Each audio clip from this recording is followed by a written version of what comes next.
กิจกรรมสวดมนต์พระอภัยดีที่นาถครั้งที่37วันที่6มิถุนายน2568รหัส245ข้าพเจ้าขอถวายเสียงสวดสาธยายพระสูตรพระปริตรและมนต์ต่างๆถวายเป็นพุทธบูชาธรรมบูชาสังฆบูชาและอาจาริยบูชาแด่ครูบาอาจารย์ทั้งหลายขอจิตของข้าพเจ้าจงตั้งมั่นมีสติระลึกได้มีสมาธิจดจ่อในอักขระเช่นชนะและในบทสวดอย่างต่อเนื่องด้วยเถิด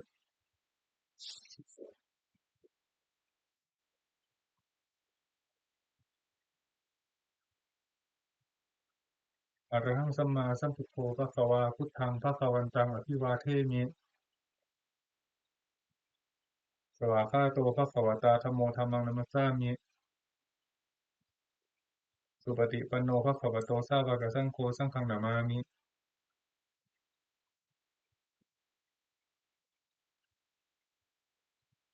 บทบูชาพระไพรีพินาศอะระหังสัมมาสัมพุทโธสุจิรังปรินิพพุโตคุเนหิทรมาโนทานิปารมิหิจทิสติยาวชีวังพุทธังยาวชีวังอาหังพุทธังธัมมังสังฆังสรณังคโตปุเชมิรัตนัตตยังธัมมังจารามิโสทินาอุสวชุมนุมเทวดาสมันตาจักวาเลสุอัตตราคชันตุเทวตาสัทธัมมังมุนิราชสสะสุนันตุสัคขโมคทังตะเคกาเมจารูเปคิริสิขรตเตจันทลิเขพิมาเนทีเปรเทจักขาเมตารุวนาคหาเนเคหาวัตุมิเกเตภูมิมาจยันตุเทวาชลทาลวิสเมยัคขคันธพนาคาติทันตาสันติเกยังมุนิวาราวจนังสาทโวมิสุนันตุธรรมสวนาการโลอยัมพัทันตาธรรมสวนาการโลอยัมพัทันตาธรรมสวนาการโลอยัมพัทันตา นะโมตัสสะภะคะวะโตอะระหะโตสัมมาสัมพุทธัสสะนะโมตัสสะภะคะวะโตอะระหะโตสัมมาสัมพุทธัสสะนะโมตัสสะภะคะวะโตอะระหะโตสัมมาสัมพุทธัสสะพุทธังสรณังคัจฉามิธัมมังสรณังคัจฉามิสังฆังสรณังคัจฉามิทุติยัมปิพุทธังสรณังคัจฉามิทุติยัมปิธัมมังสรณังคัจฉามิทุติยัมปิสังฆังสรณังคัจฉามิตติยัมปิพุทธังสรณังคัจฉามิตติยัมปิธัมมังสรณังคัจฉามิตติยัมปิสังฆังสรณังคัจฉามิ นัตถิเมสรณังอัญญังพุทโธเมสรณังวรังเอตินะสัจจะเชนะสุทิเมโหตุสัพพทานัตถิเมสรณังอัญญังธัมโมเมสรณังวรังเอตินะสัจจะเชนะสุทิเมโหตุสัพพทานัตถิเมสรณังอัญญังสังโฆเมสรณังวรังเอตินะสัจจะเชนะสุทิเมโหตุสัพพทาบทสวดติรัตนปนามคาถาคังนะเมรัตนภูตสรีระจิตตังธัมมังนะเมรัตนภูตวิสุทธิสารังสังฆังนะเมรัตนภูตสุสีลทิฏฐิเอตังนะเมติรัตนังรัตนัตยวหังสัมมาสัมโมสาริตะวัตถุวิเศษภูตังอัญโยยายุตตะคุณโยคะสปวัตตังตัสมิงตยัมหิปิตะเทวะยถาติทันเดเอกังวินาตทิตะเรสามะสัมภเวนะ โลเกกทาจิจจิเรนจะปาตุภูตังคัมภีรยานะวิสยังอติทัสสถังวินยูหิปันดิตะชะเนหิวิชัญญรูปังโลกังหิเกหิจิกทันจุปาลพนียังเกสันจิสุทุวิดิตังคุณากายตายะนาเมหิเยวะชนะตายะสุวิสุตัมปิสมุปปัสสตังมานาสิสุทัปปสาทฐานังปุญญติกานะมัสสมุตตมะปุณณภูมังทุกขาปะมุจจะนะมุขะสรนังคตานัง ปูชาระเหสุปรมังอภิปูชเนยยังนิพพานัสสจิกิริยายุปนิสยถังสัมมากิเลสมาลโสธนะสิทธิยาจะสาธุหิอัฏฐกุเลสุสาธุหิอัฏฐกุสะเลหุเสวะนิยังปาเนหิจาปิสรนังคมะนิยะเมวะตัสมาหิตังติรัตนังสะระนังคตัมหะ ปัตตินทิวังคณะเนสุนามัสสมานาปูเชมะจาปิสัสสตังสุปสันนจิตตาตถานุปาริจาริยาสทธารตาจะปุญเยนะตัตถะสุกะเอนะคิสุขีภเวมุเตเชนะตัสสะจะสทธาปิสุปฏิโหตุโยเจทธรรมวินะยัมหิปมาณภูโตโลกุตราภิสัมโยนิยโตสุโพชังตัสโสปนิสสยะจะยายะอายัมปิโหตุวัตถุตเยปริจิตโตสุปสาทการโร บทสวดนามการสิทธิคาถาโดจักกุมามุหมะลาปะกะโทสามังวพุทโธสุขโตวิมุตโตมารัสสปาสาวินิโมจยันโตปาเปสิเขมังชนะตังวิเนยังพุทธังวรันตังสิรสานามามิโลกัสสะนะสัญจาวินัยกันจะตันเตยสาเมเชสิทธิโหตุสัพพันตรายาจะวินาสเมนตุธัมโมทะโชโยวิยตัสสะสัตตุทัสเสสิโลกัสสะวิสุติมักขัง นิยานิโกธรรมทัสสทธาริสัตตาโบโหสันติกโรสุจินโนธัมมังวรันตังศิรสานามามิโมหปทาลังอุปสันตถาหังตันเตชะสามิเชยสิทธิโหตุสัพพันตรายาจวินาสมิตุตัทธรรมเสนาสุขตานุโคโยลุตัสสะปะภูปกิเลสเชตากโตสยังสันตินิโยชโกจะถวากาธรรมังวิธิตังกโรติสังฆังวรันตังศิรสานามามิพุทธานุพุทธังสมสสิรติทิงตันเตชะสามิเชยสิทธิโหตุสัพพันตรายาจวินาสมิตุสวดนะโมการะตะกะคาถานะโมอะระหะโตสัมมาสัมพุทธัสสะมเหสีโนนะโมอุตตมะธัมมัสสะสวากขาตเสวะเตนิทะนะโมมหาสังฆัสสะภิกษุวิสุทธสีลทิฏฐิโนนะโมโอมาตยารัตถสรัตนัตยัสสะสาธุกังนะโมโอมากติตัสสะตัสสะวัตถุตยัสสะปินะโมการัปปภาเวนะวิคัจจันตุอุปัฏฐวานะโมการานุภาเวนะสุวัตถิโหตุสัพพทานะโมการัสสะเตเชนะวิทิมหิโหมิเตชวาสวดมหาสมัยสูตร เอวัมเมสุตังเอกังสัมมยังภควาสเกสุวิหารติกัปปิลวัตถุสมิงมหาวเนมหาตาภิกขุสังเคนะสทิงปัจจมเตหิภิกขุสเตหิสัพเพหิวะอารันเตหิทัสสิหิจโลกธาตุหิเทวตาเยปุเยนะสนิปติตาหุนติขวันตังทัศนายภิกขุสังกันจะอัตโคเจตุนังสุทาวาสกายิกานังเทวานังเอตัทโหติอายังโคภควาสเกสุวิหารติกัปปิลวัตถุสมิงมหาวเนมหาตาภิกขุสังเคนะสทิงปัจจมเตหิภิกขุสเตหิสัพเพหิวะอารันเตหิทัสสิหิจโลกธาตุหิเทวตาเยปุเยนะสันนิปติตาหุนติภควันตังทัศนายภิกขุสังคัญจะยันนูนะมายัมปิเยนะภควาเตนุปสังกเมยามะอุปสังกมิตวาภควโตสันติเกปเจกะคาถาภเสยามาติอัตโคตาเทวตาเสยถาปินามะพลาวาปุริโสสัมมิจิตังวาภหังปสาเรยะปสาริตังวาภหังธรรมินเชยะเอวะเมวสุทธาวาเสสุเทเวสุอันตรหิตาภควโตบุระโตปะโตระหังสุอัตโคตาเทวตาภควันตังอภิวาเทตวะเอกมันตังกัทังสุเอกมันตังทิตาโคเอกาเทวตาภควโตสันติกิมังกัทังอภาสิมหาสมโยปวานัสมิงเทวกายาสมาคตาอาคตัมหะอิมังธัมมัสสมยังทักิตาเยวะอปาราชิตาสังคันติอัตโคปรังเทวตาภควโตสันติกิมังกัทังอภาสิตัตระภิกขโวสมาทหังสุจิตตังอัตโนอุชุกรรมกังสุตารพิวะเนตานิฆะเหตวาอิทธริยานิรักันติกันดิตาติอัตโคอปราเทวตาภควโตสันติกิมังกัทังอภาสิเทสวะกีลังเชตวะปาลิขังอินทขีลังโอหจามะเนชาเตจารันติสุทธาวิมาลาจักขุมาตาสุทันตาสุสุนาคาติอัตโคอปราเทวตาภควโตสันติกิมังกัทังอภาสิเอเกจิพุทธังสรณังคตาเสนะเอคามิสันติอปายะภูมิงกหายะมานุสังเทหังเทวกายังปริปุเรตันติติอัตโคอปราอัตโคภควาภิกขุอามันเตสิเอปุเอนะภิกขเวทัสสุโลกธาตุสุเทวตาสนิปติตาหุนติตถาคตังทัศนายภิกขุสังกัญจาเยปิเตภิกขเวอหิสุงอติตังมัฏฐานังอรันโตสมาสัมพุทธาเตสัมปิภควันตานังเอตาปรามเยวะเทวตาสนิปติตาอหิสุงเตยถาปิเมหังเอตาระหิเยปิเตภิกขเวภวิสันตินาคตมัฏฐานังอรันโตสมาสัมพุทธาเตสัมปิภควันตานังเอตาปรามเยวะเทวตาสนิปติตาภวิสันติเสยถาปิเมหังเอตาระหิอาจิฆา เสยถาปิไมหังเอตาระหิอจิกิสามิภิกขเวเทวกายานังนามามิกิตยิสามิภิกขเวเทวกายานังนามามิเวทิสามิภิกขเวเทวกายานังนามามิตังสุนาถาสาธุกังมนสิกโรธะมนสิกโรธะภาสิสามิติเอวังพันเตติโคเตภิกขุภควโตปัจจโสสุภควะเอตทะโวจาสิโลกะมนุกัสสามิยถะภุมมารุสิตาเยสิตาคิริคัพพะรังปหิตตาสมาหิตาปุถุสิหาวสัลลีนาโลมหังสาภิสัมพุโนโอทาตะมานัสสะสุทาวิปัสสนามะนาวิลาเยโยปัญจสตเตยตวาวะเนกาปิลวัฏเวตโตอมันตยิสัทธาสาวกเกสาสเนรเตเทวกายะอภิกันตาเตวิชานาถาภิกขโวเตจะอัตตปะมะกรุงสุตวาพุทธศาสสนังเตสัมปะตุระหุยานังอมนุสสนาทัสสนังอัปเปเกสัตตมัตถภูมิสหสังอัตถสัตตริงสตังเอเกสหสนังอมนุสสนามัตถสุงอัปเปเกนันตมัตถภูมิทิตาสภาพุทธาอหุงตัญจสพพังอภิญญายะวะวะกิตวานะจักขุมาตโตอมติสัทธาสาวกเกสาสเนรเตเทวกายะอภิกันตาเตวิชานาถาภิกขโวเยโวหังกิตยิสามิคิระหิอนุปุปโส สัตตสหัสสาวายขาภุมมากาปิละวัฏวาอิทิมันโตชิติมันโตวันนะวันโตยสัสสิโนโมทะมานาอธิกามุงพิกุนังสมิติงวานังชะสหัสสาหิมาวัตตายะขานานะตบันนิโนอิทิมันโตชิติมันโตวันนะวันโตยสัสสิโนโมทะมานาอธิกามุงพิกุนังสมิติงวานังสาตาคิราติสหัสสายะขานานะตบันนิโนอิทิมันโตชิติมันโตวันนะวันโตยสัสสิโนโมทะมานาอธิกามุงพิกุนังสมิติงวานัง วิเจเตโสรสสสหัสสายขานานัตตวันนิโนอิทิมันโตชิติมันโตวันนาวันโตยสัสสิโน โมทมานาภิกขามุภิกขุนังสมมิติงวานังเวสามิตาปัญจสัตตายัคขานันตวันนิโนอิทิมันโตชิติมันโตวันนาวันโตยัสสสิโนโมทมานาภิกขามุภิกขุนังสมมิติงวานังอิมพิโรราชาคิหิโกเวปุลสันนิเวสนังพิโยนังสัตตสหัสสังยัคขานังปยุรุวาสติ อุมพิโรราชาคหิโกโซปะคะสามิติงวานางปุริมันจาทิสังราชาทัตตรโทปสาสติคันทพนังอธิปติมหาราชายสสิโสปุตตาปิตสสะปะหาโภอินทนามามหาพลา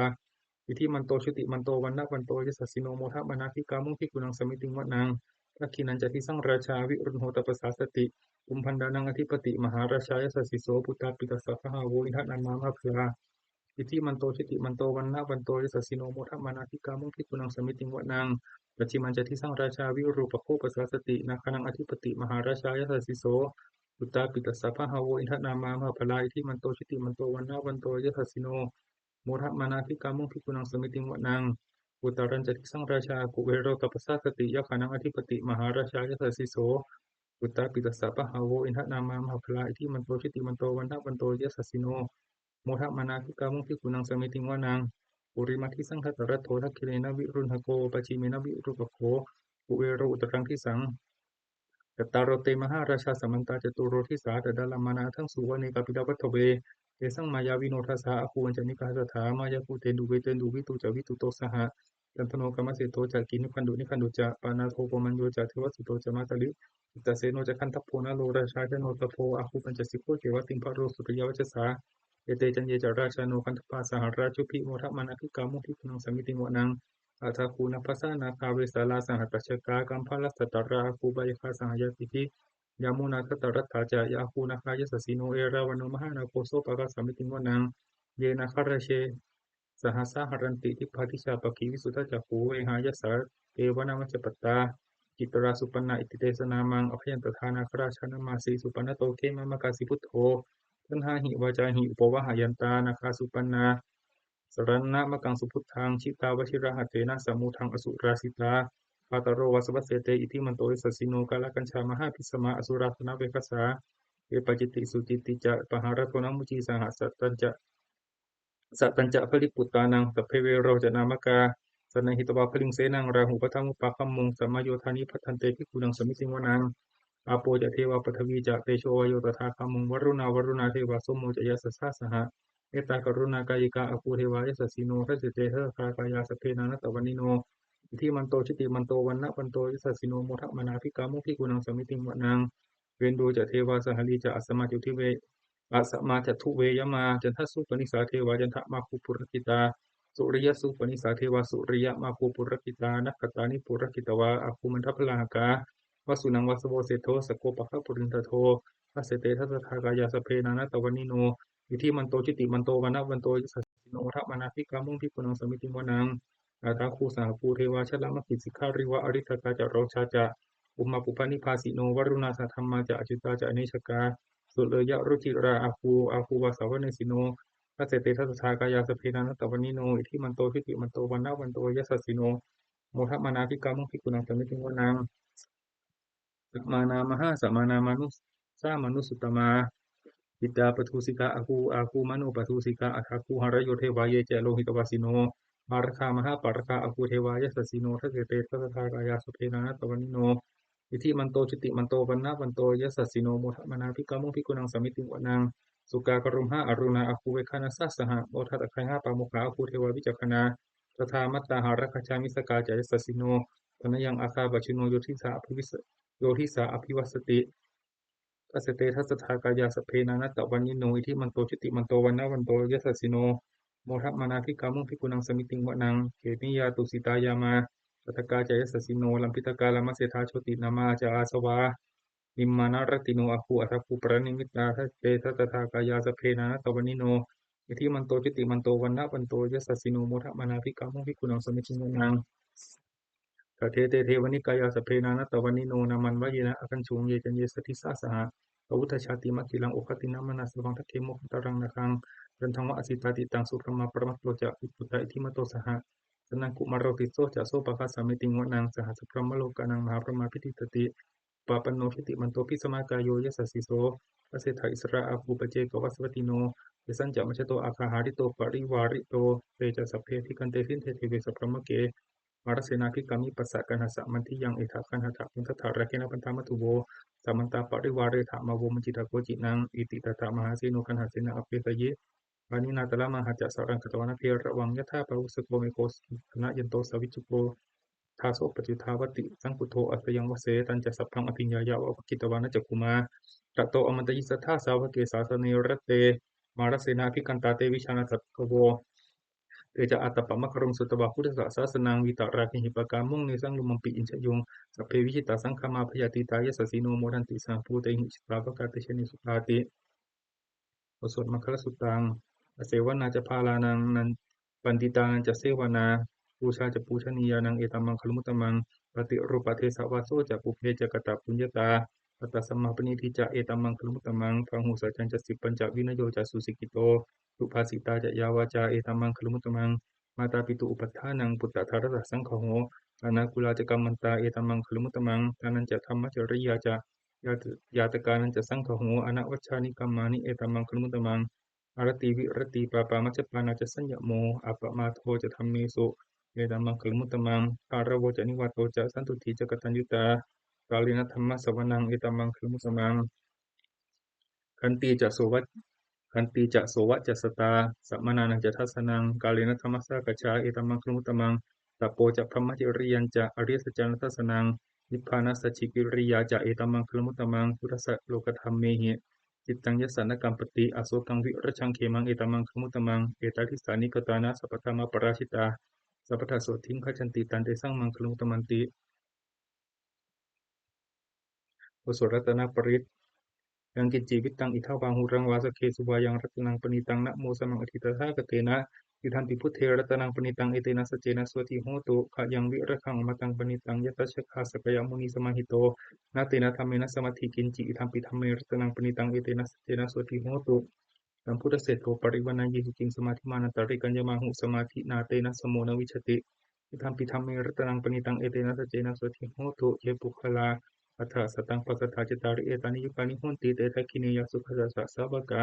เอเตสุขินานิมาพลานิอิทัมปิสังเขรัตนังปณิตังเอเตนะสเจนะสุทิโหตุเยสุปยุตตามนัสสะทันเหนานิกามิโนโคตมัสสะสนามหิเตปฏิปตาอมตังวิไคหารธรรมุทานิพุติมปุญชมานาอิทัมปิสังเขรัตนังปณิตังเอเตนะสเจนะสุทิโหตุขีนังปุรานังนวังอภิสัมภวังวิรัตจิตตายติเกโพสมิเตขีนพิชาอวิรุณิชันทานิพันติทีรายะทายัมปทีโพอิทัมปิสังเขรัตนังปณิตังเอเตนะสเจนะสุทิโหตุโมสธรรมบุษสวักอัตตาหเวชิตังเสยโยยาจายังอิตราปชาอัตตะทันตสะโพสสะนิจจังสัญญตตจาริโนเนวเทโวนะคันตโพนะมาโรสาพรมุนาชิตังอปชิตังกยิราตถารูปสัจฉันตุโน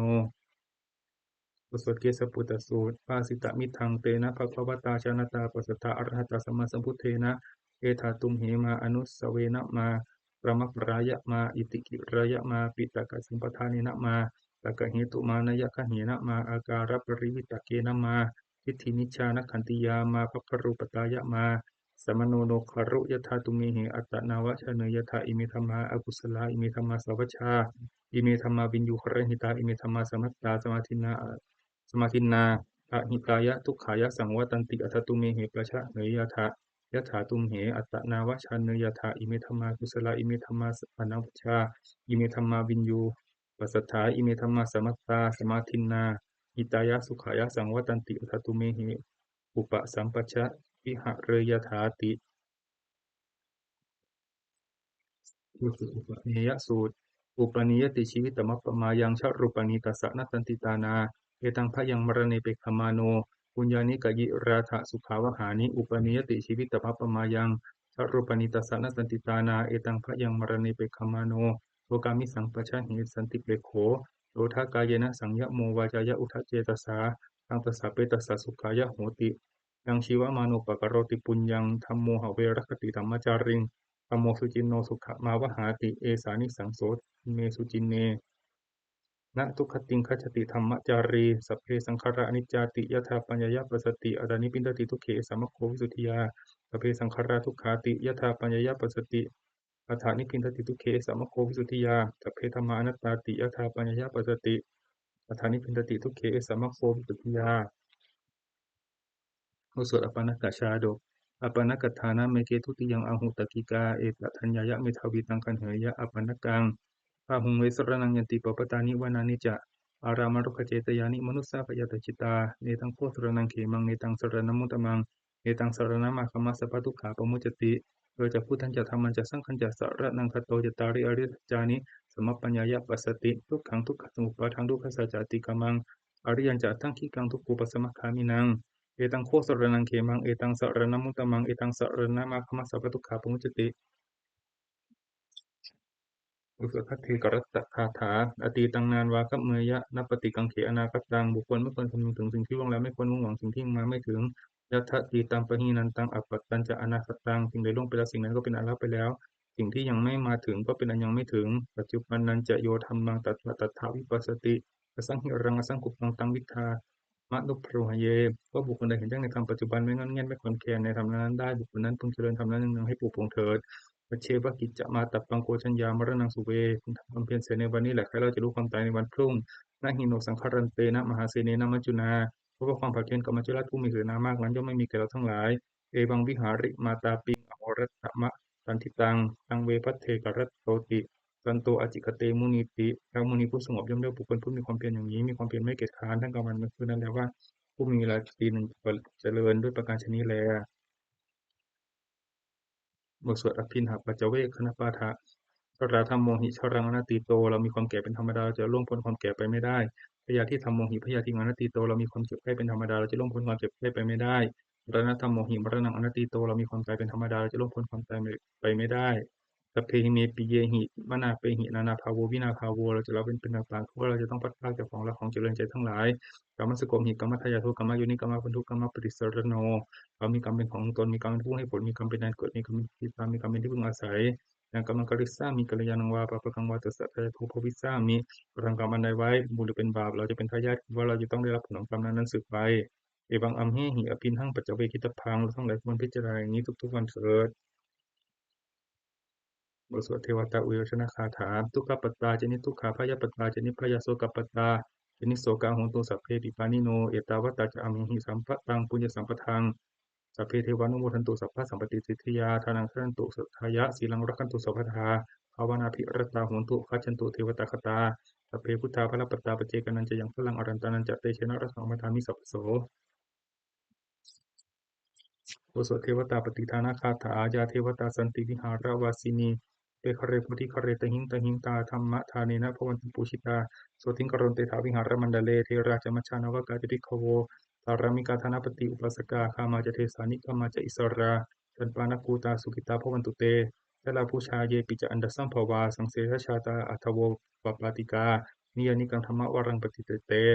อเพปิทุกขสักกโรตุสังขยังทัตตุจิรังสตังธรรมโมธรรมทราจะปุคลาสังโฆโหตุสมัคโควะอัตตายะเจหิตายะจะอัมเหรัคตุสัทธโมสเพปิธรรมจาริโนพุทธิงสัมปปุเนยมะธรรมเมอริยปเวทิเต โอสถสัพพะปฏิฐานคาถา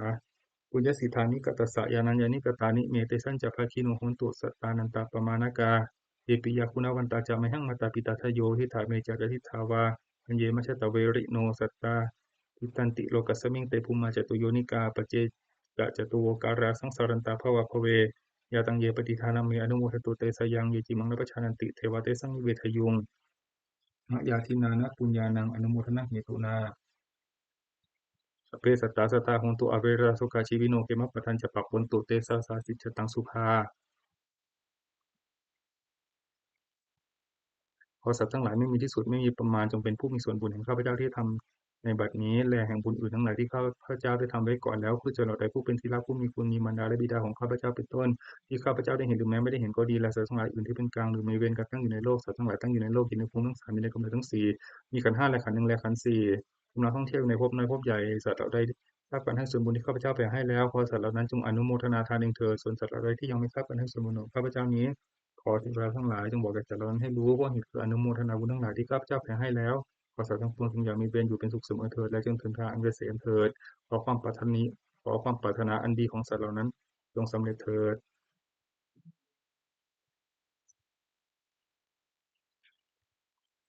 ด้วยอานุภาพแห่งสัจจะอธิษฐานและอานุภาพแห่งความเพียรขออานิสงส์แห่งการบูชาพระรัตนตรัยด้วยการสวดสาธยายบทสวดมนต์พระสูตรพระปริตรและพระคาถาเหล่านี้ขอความสุขสวัสดีจงมีแก่ข้าพเจ้าขอให้พ้นจากทุกข์ภัยทั้งปวงขอให้ข้าพเจ้า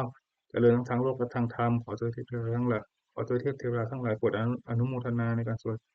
ทยายมนต์และธรรมะเหล่านี้เมื่ออนุโมทนาแล้วโปรดอำนวยอวยพรให้แก่ข้าพเจ้าและวัตถุมงคลพระกิ่งพลิพินาศโดยมนต์ที่สมเด็จพระญาณสังวรวัดบวรนิเวศวิหารตลอดจนวัตถุมงคลทั้งหลายที่สามสิ่งทั้งปวงที่จะสร้างในอนาคตขอให้เปี่ยมด้วยอานุภาพแห่งพระปริตรธรรมมงคลในพระคาถาต่างๆขอจงสำเร็จศักดิ์สิทธิ์ทุกประการเถิด